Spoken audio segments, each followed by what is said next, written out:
Today's podcast brought to you by Robinhood. Now, I've always been interested in how the stock market works. How do you invest in something? How do you buy and sell stocks? Stuff like that. Well, let me tell you about an investment app called Robinhood that lets you buy and sell stocks, ETFs, options, and cryptos, all commission-free. Robinhood's goal is to make financial services work for everybody, not just the rich. And this is a non-intimidating way for people who are new to the stock market like myself to invest for the first time, and you can do it with confidence.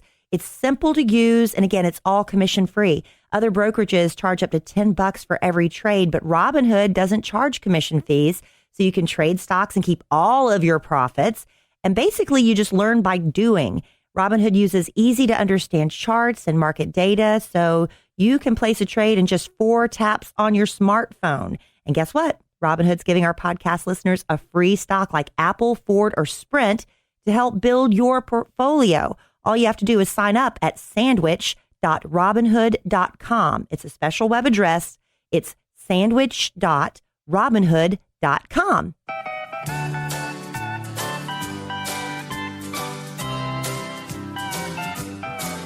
Welcome to another award-winning, well, not yet, but we hope so, edition of our podcast, A Sandwich and Some Lovin'. I am Kelly Raspberry Evans.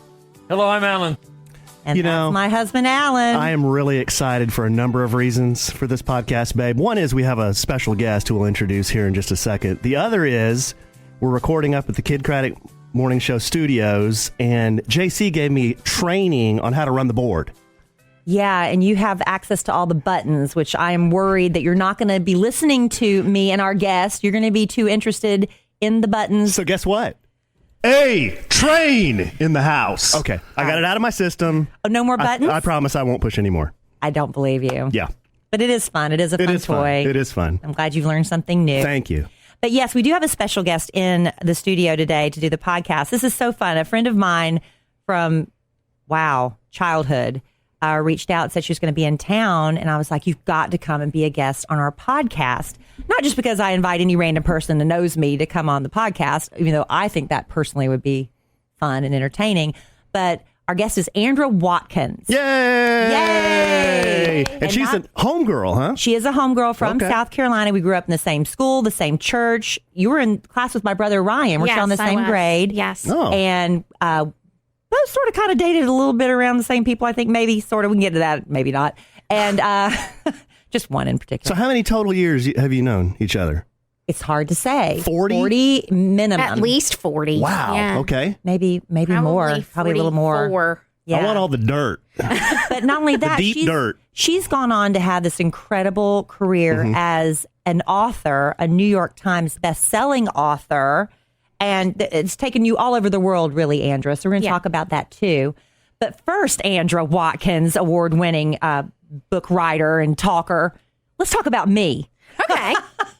I'd much rather talk about you. Well, I think it's really interesting because, people who've listened to me on the radio and they hear me talk about all my colorful relatives from South Carolina and stuff, which I used to be able to talk about a lot more freely before we were syndicated. Yeah. Because sometimes when you tell stories about your colorful relatives, you're worried about hurting people's feelings, and then you have to face them at family reunions. But you write about those people, and it's in your, it's one in particular that we're going to talk about. So tell Alan a little bit about it, what it was like to grow up the way we did in our church and school. Everything, first of all, that Kelly says about her family is true. So whatever they say is not true. She has a colorful family. Very. Yeah, but we all do. But growing up in Florence was very interesting. It was a very sheltered existence.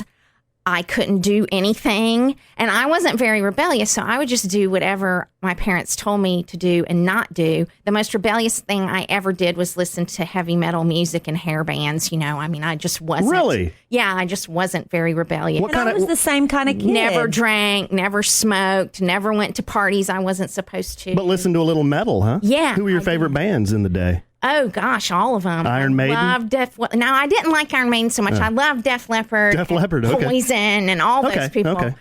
So they've been back in the news again because of Stormy Daniels' book. But anyway. And we just went and saw Def Leppard in concert. Yeah. And see, the thing about the school Andra and I went to, if you went to a concert, you could be expelled. That was like a Get big out of no-no. here. No, we had to sign a standard of conduct that said we would not go to a rock concert, we would not listen to rock music, we would not go to the movies. It's true. I tell that and people don't believe me. I couldn't go see the Shaggy DA when I was 7 because people might be standing in line at the movies and see me. Not that they should have been, mind you, but they might think that I was going to see The Exorcist. What was wrong with heavy metal? 7. Like, what was the devil perception? music. It's the devil music. We actually had somebody, a propagandist of sorts, come in and play all of these records backwards and say all of these things are really on these records and you shouldn't be listening to any of them because I worship Satan and things like that were on the records backwards. And so you're being brainwashed. And we had to go to like 2 or 3 days of that. Yeah, and so they were saying the subliminal messages, even though you couldn't hear it, they were still sinking into your brain. So we had to sign contracts saying we wouldn't listen to the music. We wouldn't go to the movies. It was really... We wouldn't wear jeans. It was seriously... Good grief. Yeah. There were signs at the church when you walked in the doorway that said, ladies, please wear dresses. Yes. You remember those signs? Yes. And when we did physical education, we had to wear culottes. Way before culottes were cool. Yeah, now they're trendy with a heel. Yeah. But back in the day, not cute. Are those like clam diggers? Is that like a capri pants? They're a split skirt. They're hideous. I'm sorry to anybody who wears them, but I can't wear them because, they... Bad memories. Yeah. But it was a very strict upbringing. Yeah, it sounds like it. And now I go back and my family that still goes to the church and the school, it's like it is sort of like night and day difference. They are so much more lax on the kids now. Yeah. Do you ever get back to the old stomping ground? Well, I saw pictures of the cheerleaders, which we both did that and had to wear skirts practically to our ankles. It's true. And we couldn't do anything where we turned upside down because the boys might see our bloomers and lust. And so... I don't think bloomers and lust should be used in the same sentence. Well, they were in Florence Christian School. But now they're shorter. And I was like, how did they get that? We could never do that. I know. So, they're not as short as some of them are, but much shorter than we had to wear. So... Interesting. But that does shape a lot about who you are. I mean, as you grow up and you get out into the world. And I remember the first job I ever got in radio when people would say curse words around me and I would physically wince and blink because I couldn't believe I'd never heard those words. I knew they existed, but nobody ever spoke them in front of me. Mm-hmm. And did you have any kind of, when you got out into the real world, did you have a big problem transitioning? Well, it was funny because I went to a secular university, which my mother called it that, but I had to stay home and go to Francis Marion where you went. That was the only place that I could go that was secular where I would not become a hellion because I had to live with my mother and she would keep me from becoming a hellion. So that was really the first time I heard somebody curse was in a class. One of my professors did, and it was just one of these, really? I never thought people would do what that did he say? in public. I don't even remember, but it was so shocking. She blacked it out. Yeah, she can't remember. Was it the S word?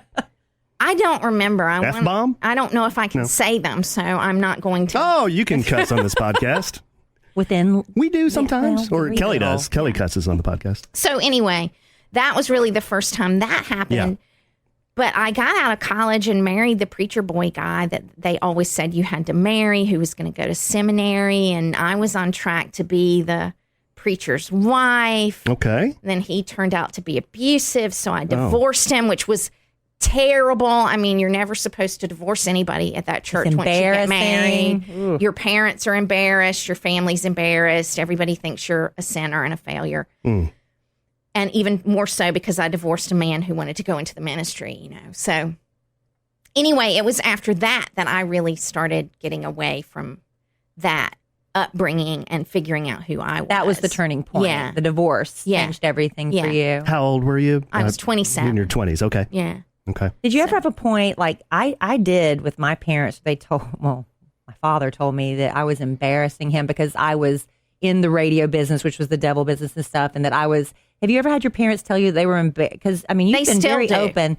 They do tell you they're embarrassed. You're not joking? Are you serious? Now they're proud. Now they tell me they're proud. But at a time when I was like struggling and I was in my late 20s and I was working 3 part-time jobs and I was a disappointment.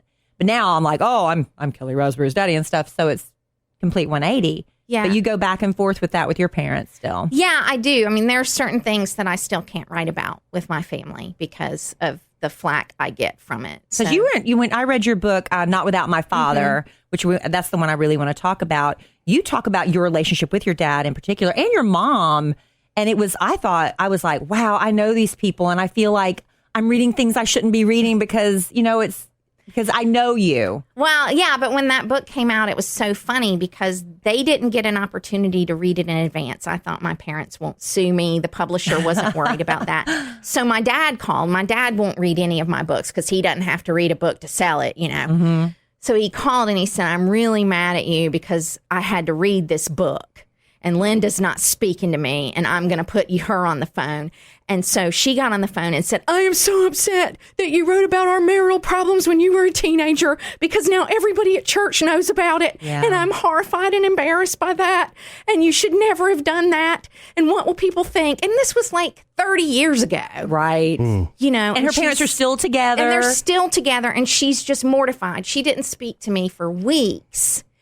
And then she started going to church and people were reading the book and coming up to her and saying, Linda, I didn't know you had these problems and I feel so much closer to you now and this means so much to me and let's talk and you're so special. And she was like, oh, this is great. I mean, it just completely changed around after she saw that people really didn't care. Wow, that is a relationship that's hard for me to imagine.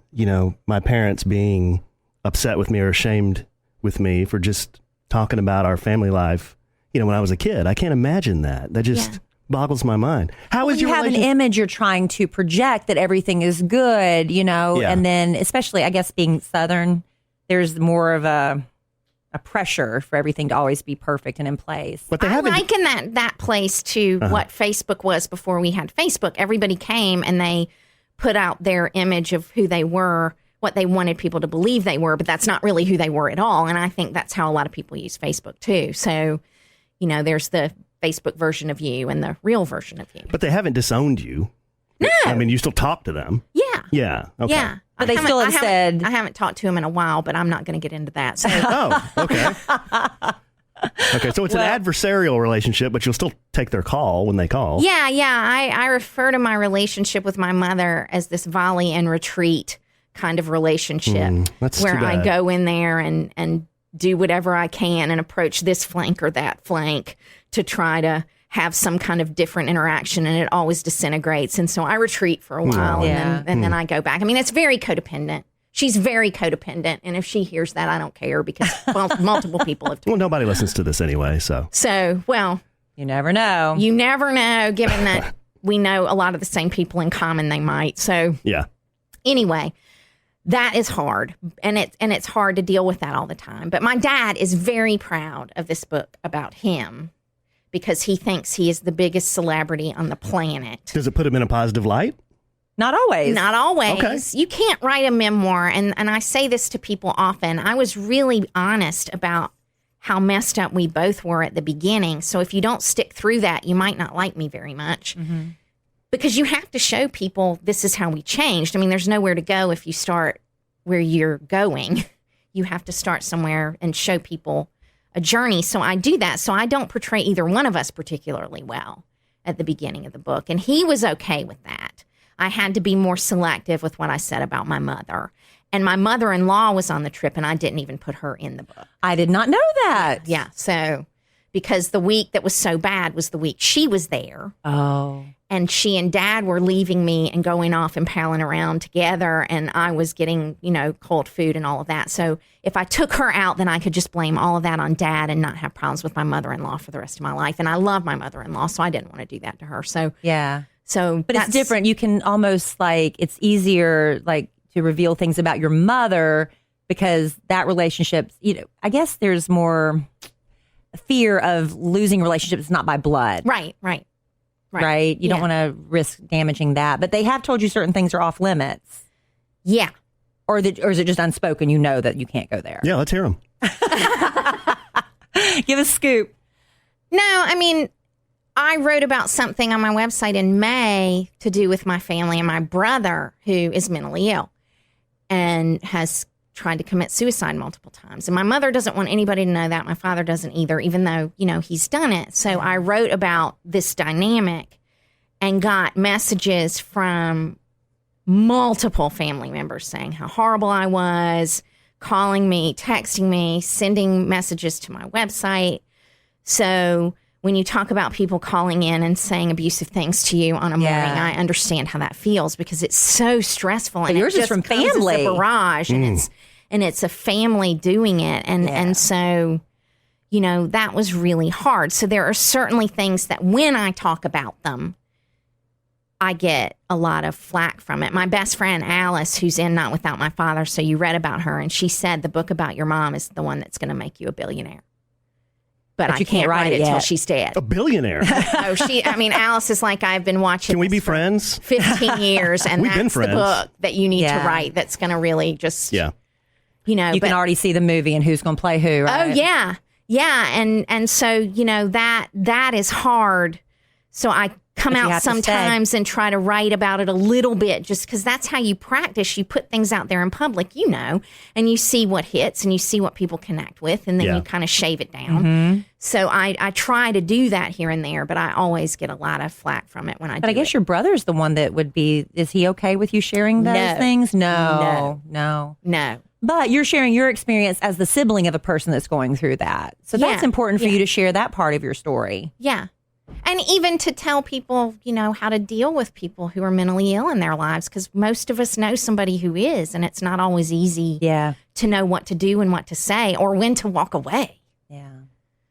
Tell us about dating when you were a kid. How did that work? When you start getting interested in boys? Because I remember as a kid, I definitely didn't have this type of upbringing, but my mom encouraged me to stay in the books and do sports more so than she did, hey, get out there and start mingling with the girls, you know? And I was always kind of like, I don't know what to do when I was around girls. It was uncomfortable. So what do you do in your situation? What did you do?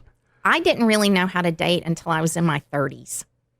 Okay. Wow. So we were in such a small school. There was such a limited pool to choose from. And dating public school boys was a no-no because they were hellions. And They were would scary. corrupt us. They were scary. We were taught that public school kids were all on drugs. They wore Levi's. And they will all try to sleep with you. They listened, that's literally They listened to Guns N' Roses. Yeah, we were fed a steady diet of that. So when, like in my graduating class, I graduated with 18, except one couldn't walk because they found out 2 weeks before graduation he was having an affair with the school bus driver.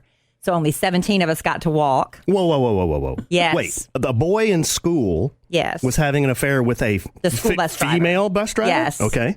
And they found out 2 weeks before graduation, so he was expelled.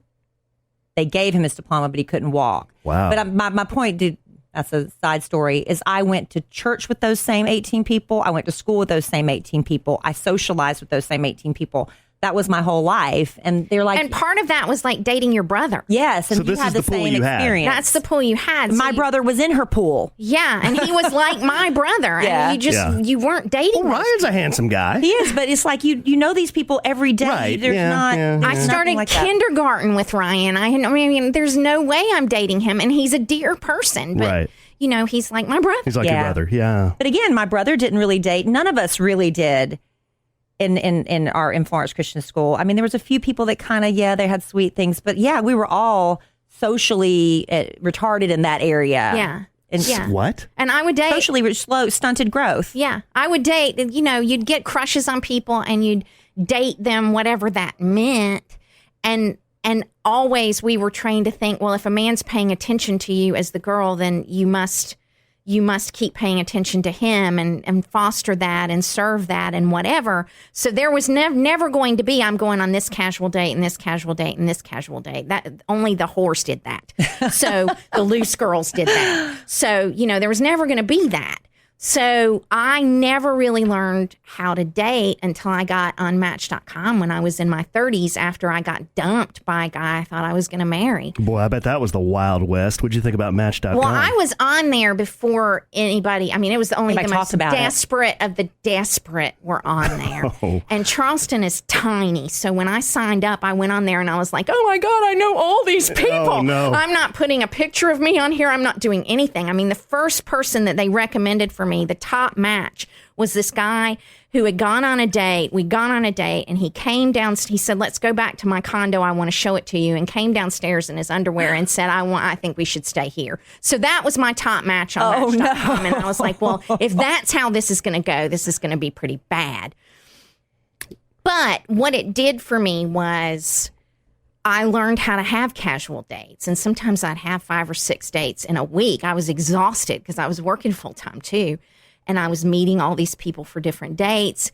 And suddenly I figured out this is how you do this. I don't have to attach to every one of these guys and think that they're going to be my husband because we can just have a good time and that can be it. So I did that for 2 or 3 years before I eventually met my husband. And that was a random encounter, right? I was doing a Match.com date, and I did a lot of It's Just Lunch with that before that really existed, and it certainly didn't exist in Charleston. But if it didn't go well, I could say, "Oh, geez, this was great. I got to go back to work," and then I'd never talk to him again. So I was meeting another guy for lunch, and he was late, and Michael showed up at the place, and he was not on Match.com, but he looked at me and said hello, and I said hi, and it was a nice moment. My date showed up and he was a goober.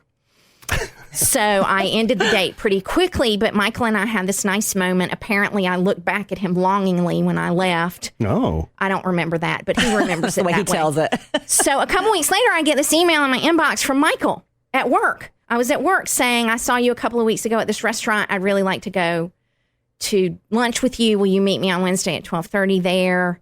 You don't How did he get your email? I say he was a stalker. I called a friend of mine at the time and said, "Oh my God, I have this stalker. I don't know how he got my email address and my name from Hello and Hi. That's really creepy. I'm not going to that." And so I stood him up. So a couple of months more of this Match.com horror, where the last guy I went out with told me that it was actually fine to sleep with guys. And I was like, yeah, it totally is, but I'm not one. And I don't know why we're on a date. I mean, if you want to do that, great.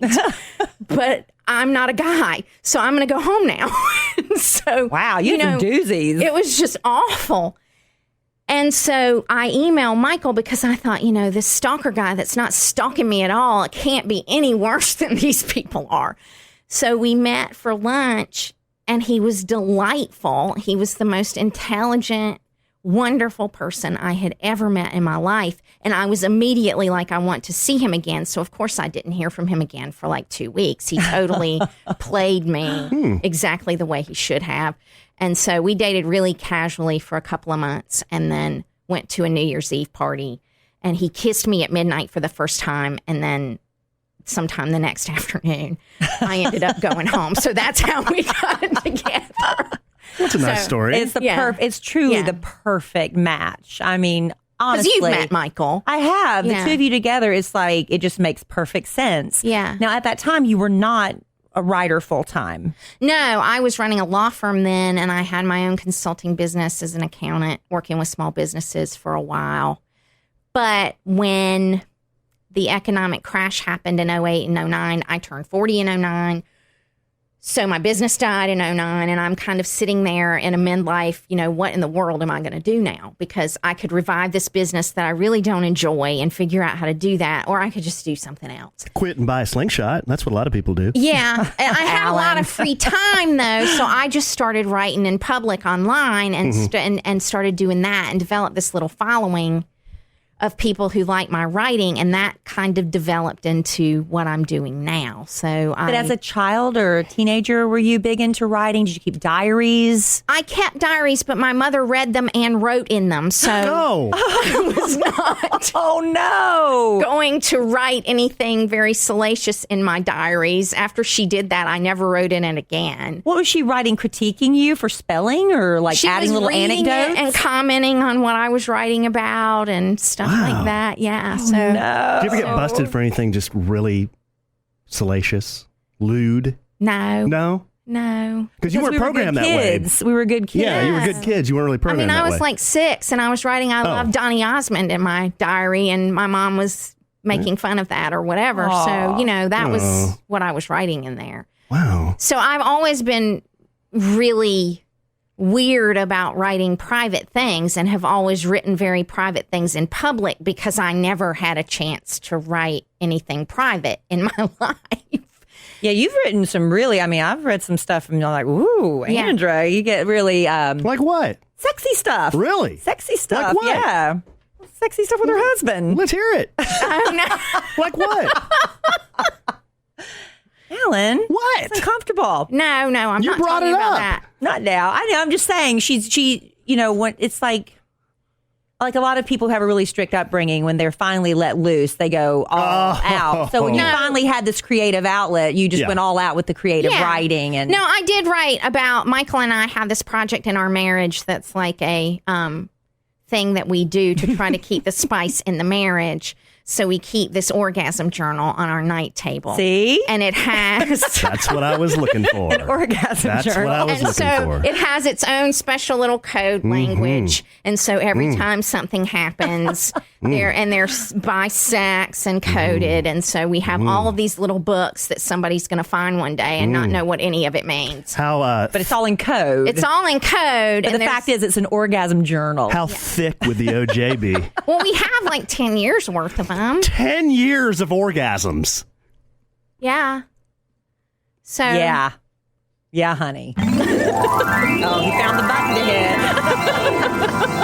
Wow.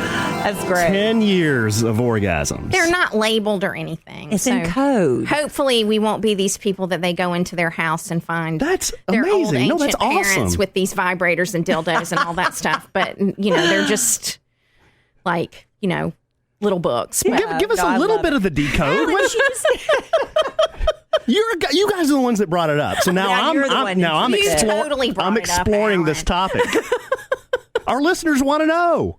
They're like, right now, they're like, tell us, what's the deal? So do y'all, so y'all each take turns writing about your experience? No, we don't do it that way. Michael keeps it, and it's totally, this is how Andra came, and this is how I came, and this is what position we were in, and this is very so detailed. Yeah. There we go. So there's like digital, and there's oral, and there's, so you're really excited now, Alan, I can tell. I'm uncomfortable. Not that way, but I think you might need to mark me down in the journal. No. Just kidding. I'm just kidding. So anyway, I have written about stuff like that, which horrifies my family. That is awesome. Anyway. Yeah, she's very open. That's why it's like, for me, that's great. it's just like, I tell certain things about my story and I'm just like biting my nails, but you go there. And so I admire that you're able to do that, and you suffer repercussions for it. Oh, sure. But you do it anyway. Yeah. Hey, but in all seriousness, and this is something we talk about on the podcast a lot, the sexual relationship, that's a huge part of any couple's relationship. So it's a marital relationship. Yeah. It's not like she's out swinging and stuff. No, so anything like that works for you as a couple that helps increase that intensity is great. Or anything. That's awesome. I think we're way too stunted about that stuff. Yeah. Mm-hmm. So people should be enjoying that. What do you think, babe? Start keeping a journal? Sure. Huh? Yeah. A little oral? We'll get a little post-it notepad. Little digital? Start. No, we're gonna need a big chief tablet. All right. Big chief tablet. I have something to look forward to. Huh? About 300 pages we're gonna need. To last us till death do we part. That'll take care of it. We usually use Last those us, day maybe 6 planner months. calendars that nobody uses anymore. Yeah. So there's Oh, some honey. kind of those. You can Andra, I use carry that. it. It's a Bible. Yeah, you I live can with use it. that. Now, going back, let's get off that. Okay. My husband's Darn it. too intrigued. That was a good one. I So like you that. made the transition in 2009 to you're going to just try this writing thing full time. Well, no, I didn't intend to do that. Didn't. For several years, I kind of took clients when I could get them. I did some political consulting, which was like the worst thing I'd ever done. And the best money, but the worst thing I'd ever done. I was miserable. And so I started getting this idea to write this book. I had read Undaunted Courage by Stephen Ambrose. When Michael and I first got together, we thought if we tell people that we're reading a book out loud together, we'll sound really smart. So we decided to do that. That was stupid. But anyway, the book was great. And so I got really interested in Meriwether Lewis because he has this mysterious death. And so I did a bunch of that. And then I decided that I would write this novel about him because he has this unsolved death. And so in 2012, I was working for the Citadel, going to around the Southeast to try to get money out of their alums that had money. And I was prepping them for the foundation people who would come in and ask for the money.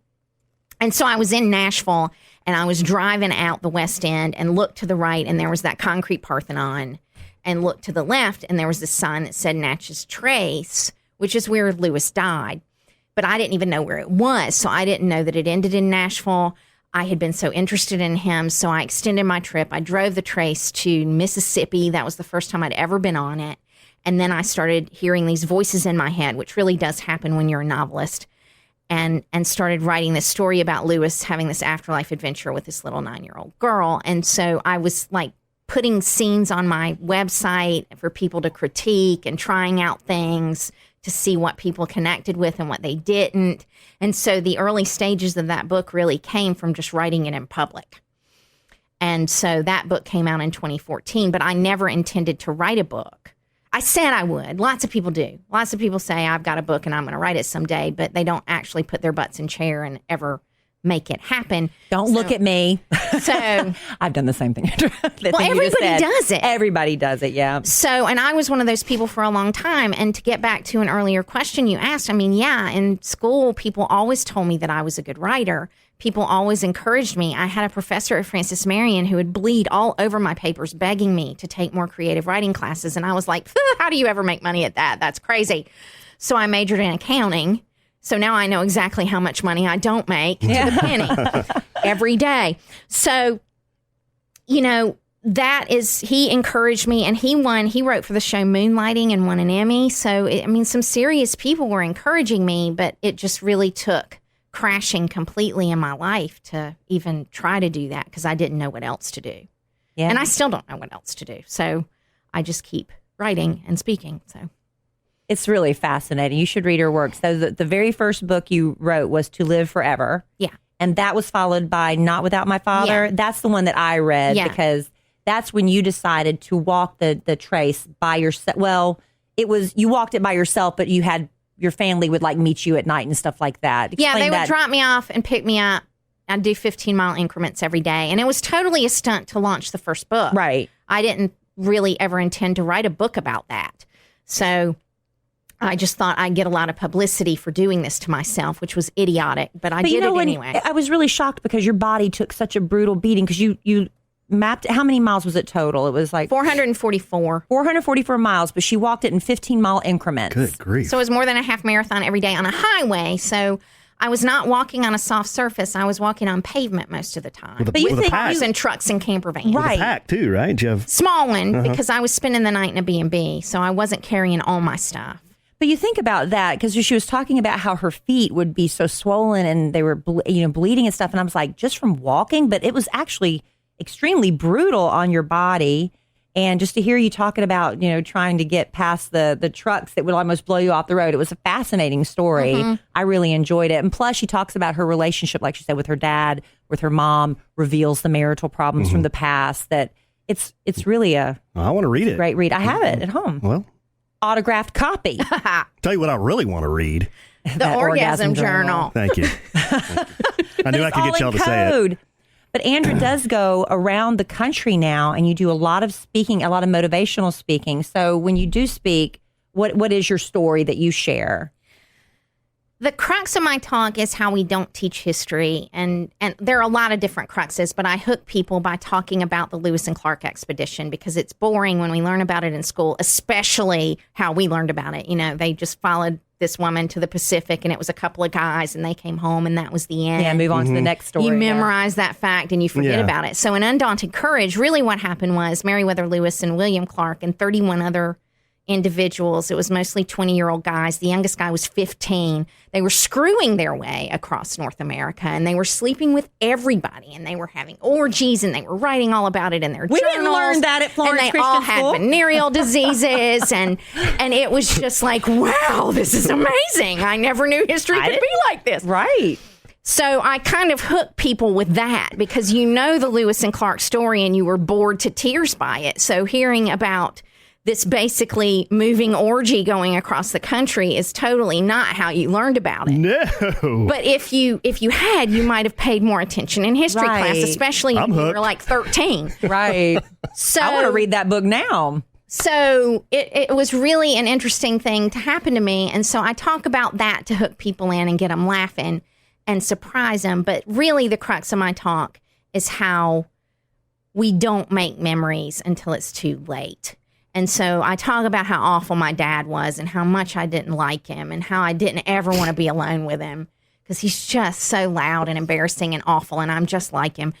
And so So He almost made Alan spit out his coffee. you know, so that was we really connected on that trip, and probably for the first time. And he was almost 80 years old when that happened. So to have had that time and to have made that memory with him was so special to me. And we don't do that enough with people, especially like that. You put it off and you say, I'll do it someday. And then that person dies, and then you don't. And then you're just left with, wow, I wish I'd done that thing. That's why we have yearly bucket lists. Yeah. And so I, in this talk, end it with, you know, go out of here and turn your I wish I hads into an I'm glad I did, because that's what life is about. And I don't want people to read my books and meet me and hear me speak and end up with a bunch of regret. So I hear from people all over the world. I mean, not tons of people have read this book, but people who have and liked it, it really spoke to them. It's really a good read. So, I mean, I was sitting, just to give you a taste, I mean, I had a reader in Ecuador get her Venezuelan godmother and go on an RV trip all over the eastern United States because of this book. But then I had a guy who's a cop in St. Louis email me and say, I took my grandmother to lunch today because of you. And that's not really, doesn't sound special, but she's in a nursing home and we've never gotten along. And we had a really great time. And we're doing that every month now from now on. So it can be big things or little things. But I was on a writing residency in Wales this summer. And I was sitting in the pub, don't tell anybody in Florence, having a pint and getting on the internet.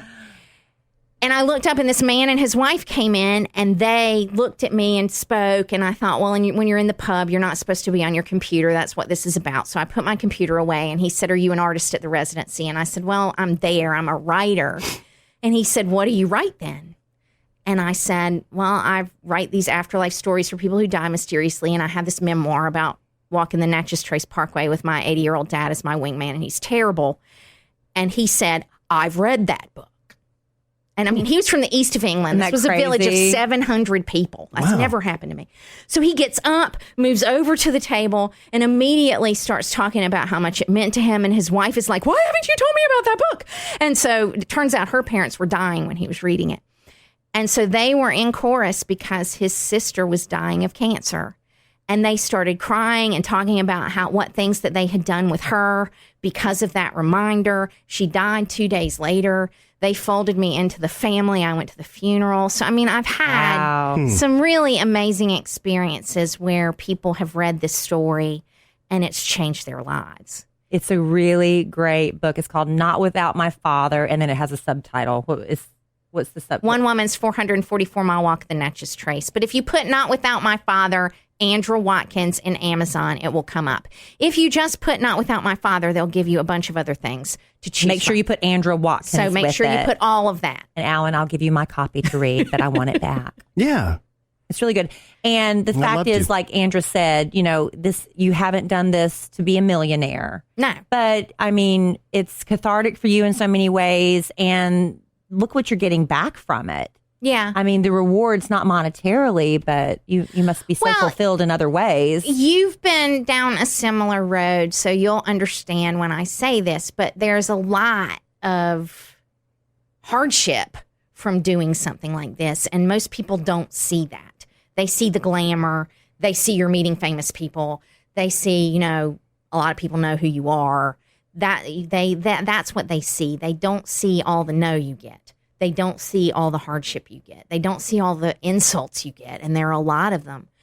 So those kinds of things are the things that you have to pick out of this and say, this is what keeps me going, because there's a lot of the other every day for me, even still. So I just try to keep filling my tank on the good things. Has it ever made you question your faith over the years? No. Mm-hmm. I identify as Christian, and probably not in the sense anymore that they do at the Baptist Temple where I grew up. Mm-hmm.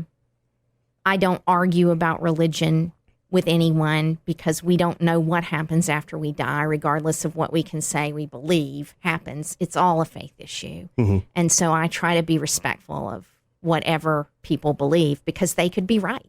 Sure. And so I wish more people would do that. But that's not a very popular position in an evangelical community to have. So, but that's how I look at it now. I'm telling you what, it's really, Andra is such a great, you can follow, you have a website, AndraWatkins.com. Yes. You blog and you talk about. You can subscribe to my newsletter there, which please do that because Facebook and all those things, they don't show anything to point to people anymore. Mm-mm. We have to pay them to be seen anywhere and on Amazon, actually. It's ridiculous. So do that and follow me on Facebook and Instagram. I'm all over the place there as Andra Watkins too. And the reason you're in town right now is you're speaking at you're making several library appearances. Because if people like your story and want you to come to them. I spoke to the Carrollton League of Writers on Monday night. I spoke at the Irving Public Library last night and did my amazing performance talk. And people from 14 to 75 were howling, laughing, and crying at the end. So it was great. I'm doing this with you. And I speak at several other kinds of business groups when I'm in an area to fill in time. So I'll be doing that over the next. And people are always looking for speakers for whatever. And I'm sure you have a certain requirement of things that you need to go to certain places. But if anybody wants to find out about how to get you to come speak to their group, you can go to my website, AndraWatkins.com, click the contact button, and Becca Powell, my publicist, is on there, and you can email Becca, and she is great, and she will get right back to you. She's all over that stuff, so she'll be happy to book me anywhere. You will not regret it. Allen, come on. Isn't she great? She's great. She has so many, and she can't even tell all of her stories here. But she's going to tell us after we get off. Though. Yeah, right? Yeah, we're going to lunch. Yeah, so we are. Sorry y'all can't go. Did you get it? Get off? Allen, but not only, Andrew, you have several books you've actually written that you can find out about on AndraWatkins.com. Yeah. But Not Without My Father is someone that I've read that I really love, and I've got to read To Live Forever. I have a copy of that too, and I haven't read it. But I Am Number 13 is your most recent. Yeah, so I have Hard to Die, which is a prequel to Live Forever, which is about Theodosia Burr. So if anybody's seen Hamilton or going to see Hamilton, she's Aaron Burr's daughter that disappeared. So she has a tragic death. So she gets to have a very sexy romp with a West Point cadet in 1950 and have an afterlife adventure with him. And there's a really neat twist in that book that I'll tell you about at lunch. Oh, wonderful. And then I Am Number 13 is my new book, and it comes out November 13th because that was the day Reagan admitted that we traded arms for hostages. And so it's set during the Iran-Contra affair, and it is narrated by my villain in all the books, who is the biggest scoundrel America ever produced. We don't learn about him in school. He was very high up in the U.S. government while he was selling our secrets to a foreign enemy for millions of dollars in today's money. So it could be like reading the news, but an escape from that. And so James Wilkinson was just really fascinating. So he's the narrator, and he gets to have this dastardly adventure down in Central America with a bunch of immigrants. There's actually all kinds of very relevant stuff in there that I wish people would cover, because it's weird that I was writing about all this before a lot of this stuff started happening. Yeah. And then here we are. So if you love hearing her talk on our podcast, imagine reading the words she I got a lot of stuff to add to my reading list, babe. I'm serious. A lot it's really of stuff. Good. So AndraWatkins.com, if you're looking for someone to come speak to your group, I highly recommend her. She's got so many great, colorful stories that I'm going to hear some more over lunch today. And is there anything else you want to make sure we tell everybody in the podcast family before we let you go? No, just thank you for having me. Thank you for being here. Thank you for being here. Yeah. No, this was great. I think this gives Allen a lot of insight into Kelly is not making anything up. I promise she's not. I know she's not. She's filled me in on a lot of stories. She has, and they're honestly stories that made me raise my eyebrows. I'm like, wow, really? No, you probably don't have time for this, but I'm going to try to stick it in anyway. So stick it in, please. I had a crush on a guy and went to a party at Kelly's house, and I was so excited to have been invited to a party at Kelly's house. So we're out shooting basketball in the driveway while Kelly stands up and says, we're all going snipe hunting in the woods. Oh. And I was like, what's that? And I had this crush on this boy, and he keeps shooting basketball, and everybody's out screaming and carrying on in the woods. And I was like, well, it sounds like they're having fun. Maybe we should go do that. Andra, snipe hunting means they're making out in the woods. I mean, didn't you know that? And then I was even more hurt because I had a crush on him, and he didn't want to make out with me in the woods. Well, Andra, just to tell you what I didn't know that's what snipe hunting meant either. Somebody just told me we were going snipe hunting and to get everybody together, and so I went out and got everybody together, and I didn't know what it meant either. Who was the boy you had a crush on? Now Chris I'm dying. Miles. Who didn't have a crush Everybody on Chris had Miles? a crush on him. He was like a male model. We No, love wait a Chris second. Just a second ago, you guys said you didn't have anything in your group of 17. Now you got a male model No, in you there. have. Well, he was just a sweet little boy with the little feathered bangs, blonde hair, blue eyes. This was in the He 80s. was so cute. Late Yeah.